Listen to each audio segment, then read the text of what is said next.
In our previous videos, we looked at algebra, trigonometry, and arithmetic of complex functions. In this video, we're going to look at calculus.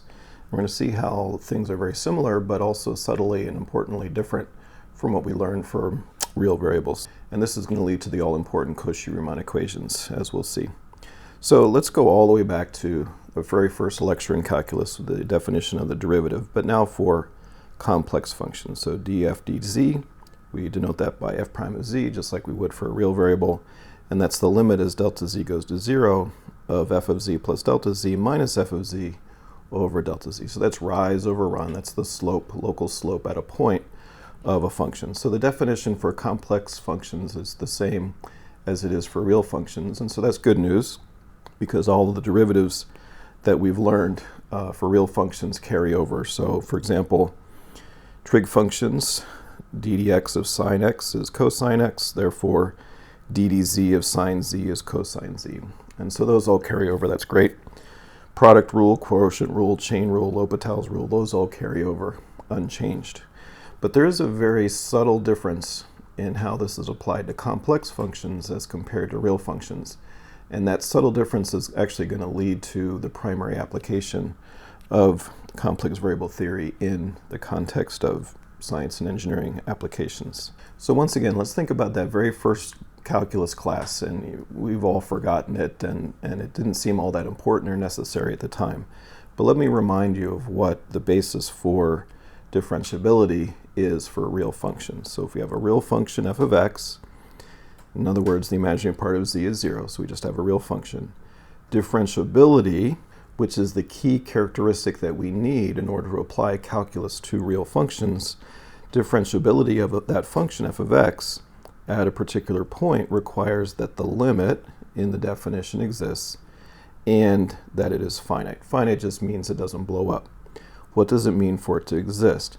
Well, for it to exist, that means it has to be the same as you come from the right and the left. So you have a point, x, and the derivative of f of x, you have to have the limiting process from the left and the right be the same. That would mean that the derivative exists, and therefore it's differentiable. Now, if a function is differentiable, then it's also continuous. The reverse is not necessarily true. It often is, but it's not always true.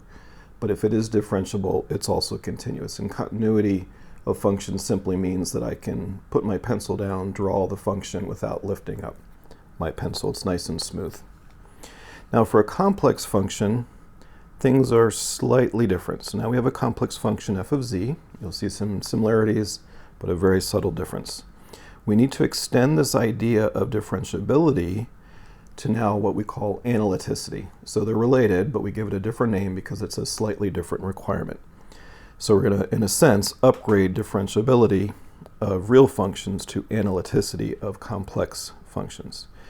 Okay, so listen closely. So a complex function f of z is analytic at a point z is equal to z or 0 if the function is differentiable at the point, so that's the same as before, and in some neighborhood around z0. Now a neighborhood is a circle of finite radius. It could be very small, but a circle of finite radius around the point within which it must be differentiable. So this is actually a stronger criteria. It includes differentiability, but it goes beyond simple differentiability from the real case. So let's see what that means. So differentiability then requires that this derivative, f prime of z, exists. That means the limit has to be the same, and f of z then is continuous at that point. Now the difference is, in the real case, you only have two directions, from the positive side and from the negative side, from the left and the right. Now we can come at it from any direction in the complex plane. So existence of the derivative now requires that that limiting process be finite, it doesn't blow up, and it gives us the same result no matter what direction we come from in the complex plane. So now from any direction. And so analyticity at a point then ends up being a stronger requirement than differentiability because we have to consider this neighborhood. So I like to think of it as the street that I live on. I have houses to my left, houses to my right.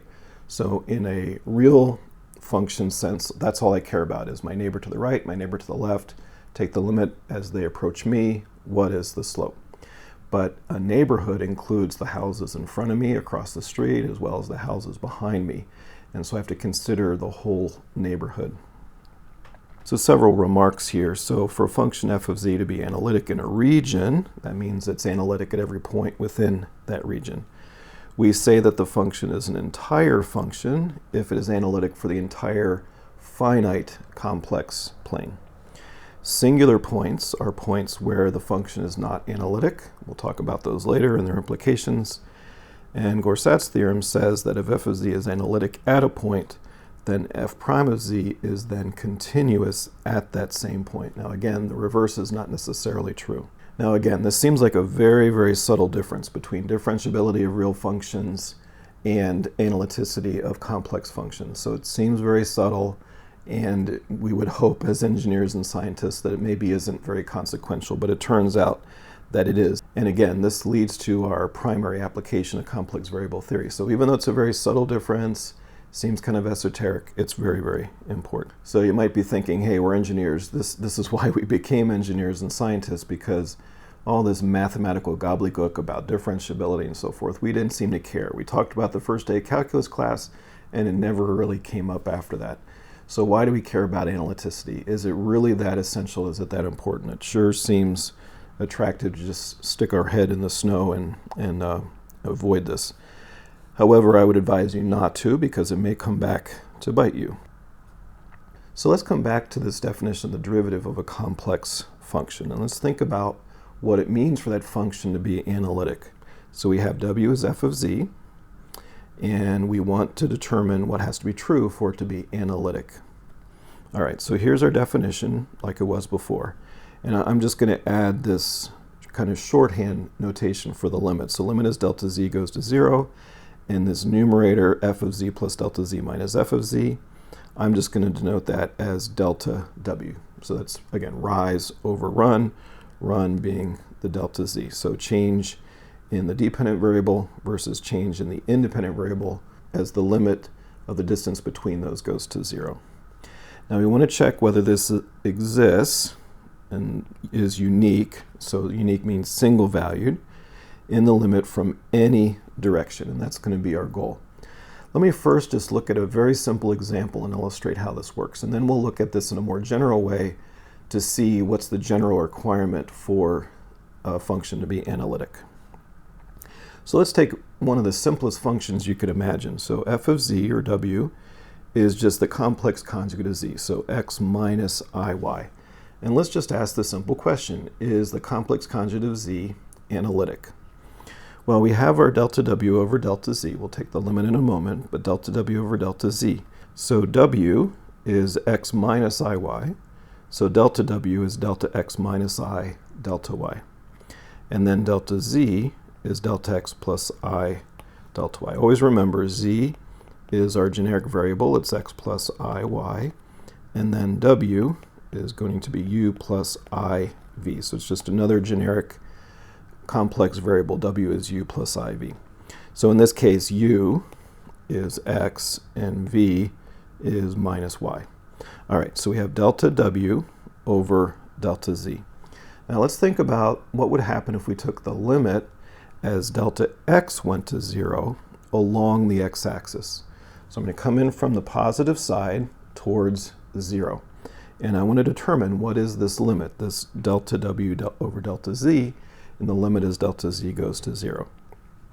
Well, if I'm coming along the real axis, then delta y is 0. It's not changing in the imaginary direction at all, so delta y is 0. So this term is gone, and it's delta x over delta x, which of course is just 1. So dw dz is simply 1 when I'm coming in from the positive real axis. Same from the negative, but we're just imagining positive real axis. Now let's pick another case where we're coming in along the positive imaginary axis. So we'll take delta z going to 0 along the y-axis, in which case delta x is 0. It's coming vertically, so there's no change in x. If x is 0, then this term is gone, this term is gone. The i's cancel, and we have minus delta y over delta y, which is just minus 1. Now, so the test is, are these the same? I took the limit from one direction, limit from another direction. are these the same? And of course they're not. 1 does not equal minus 1. So even a simple function like the complex conjugate of z is not analytic. In fact, it's not analytic anywhere in the complex plane. So this is a bit disheartening, this is a bit discouraging, because apparently this is a rare phenomenon, and indeed it is. So this is the reason why analyticity is so important. Differentiability as a test didn't seem terribly important to us because so many of the functions that we deal with are nice and smooth and continuous and differentiable. And so the calculus that we learn for real functions applies very widely. Here it's a much more stringent test, and it is more rare a function that is analytic.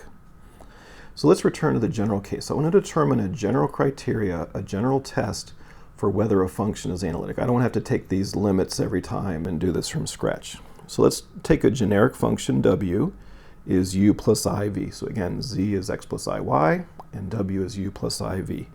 So let's just take this generic function and think about what has to be true of the u and the v. Are they related in some way in order for our function f of z to be analytic?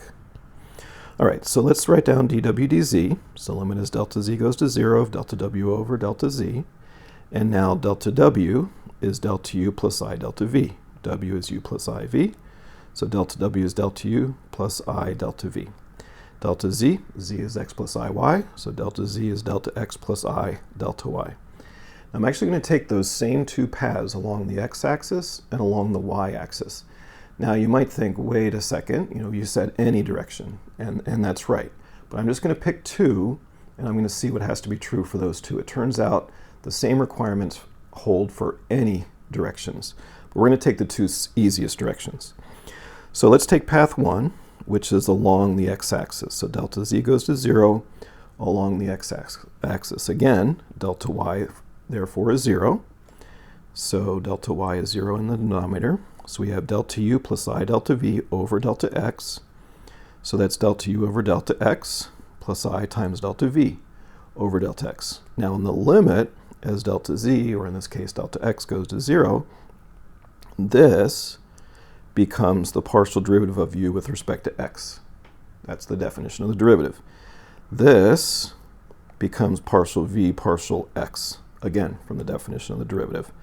So this gives us an expression for f prime of z, partial u partial x plus I partial v partial x. So this is one expression for f prime of z, the one that we get when we take the limit as delta x goes to 0 along the x-axis. Let's do the same thing along the imaginary axis, so along the y-axis. So now delta x is equal to 0. So come back here, delta x is 0 in the denominator, and we have delta u plus I delta v over I delta y. So this term is the real term because the i's cancel. That's delta v over delta y. And this, move the I to the numerator, that's a minus I. So that's minus I delta u delta y. Again, in the limit, this delta v over delta y becomes partial v partial y. This delta u delta y becomes partial u partial y. So as you can see, this is another way to express the same thing, the derivative f prime of z. All we did was take the limit along a different path. So these two expressions, 1.8 and 1.9, they actually have to be equivalent, right? So we said from any direction, we have to get the same result. So from these two directions, we have to get the same result. So if we equate them together, this is from 1.8, this is from 1.9, and those have to be equal. So the real part has to be equal, and the imaginary part has to be equal. And that gives us the Cauchy-Riemann equations. So the Cauchy-Riemann equations tell us for a given function f of z, where u and v are the real and imaginary parts of that function, they have to be related in a very particular, a very special way in order for f of z to be analytic. And they have to satisfy then the Cauchy-Riemann equations. Partial u partial x is equal to partial v partial y, and partial v partial x is minus partial u partial y. So the u, real part, v, imaginary part, they have to be related in this very special way in order for our function to be analytic. So you notice that in order to evaluate the Cauchy-Riemann equations, you have to be able to evaluate these derivatives. So the partial derivatives do have to exist. The function has to be continuous and so forth in order for it to be analytic. Just because that's true, doesn't mean it's analytic. It still has to satisfy the Cauchy-Riemann equations, but we can't even test the Cauchy-Riemann equations if these derivatives don't exist and are nice and smooth. They are necessary and sufficient conditions. So this is the strongest requirement we could ask for. If the Cauchy-Riemann equations are satisfied, it's analytic. If they are not, it's not analytic. Even though we've only come from two directions, you get the same result. You get the same Cauchy-Riemann equations regardless of the directions that you come from. So I'm not going to, of course, test all those or prove that, but that is the case. Now these equations 1.8, 1.9 for f prime of z, these are two separate expressions for the derivative of f of z with respect to z. They're equivalent, which gives us the Cauchy-Riemann equations, but they also stand alone as expressions for evaluating f prime of z. So that's why they're underlined and numbered, because we're going to use these in the future when we need an expression for f prime of z. Now you'll notice we've done this in Cartesian coordinates so far. In polar form, so now u and v are functions of r and theta, there's a polar form of the Cauchy-Riemann equations, and here they are. You can derive them either from scratch using the technique that we just showed through the limiting process, or you could start with the Cauchy-Riemann equations in Cartesian coordinates and do the transformation. X is r cosine theta and so on to get this form. Likewise, those equations 1.8, 1.9 in Cartesian coordinates have parallel forms in polar coordinates as well.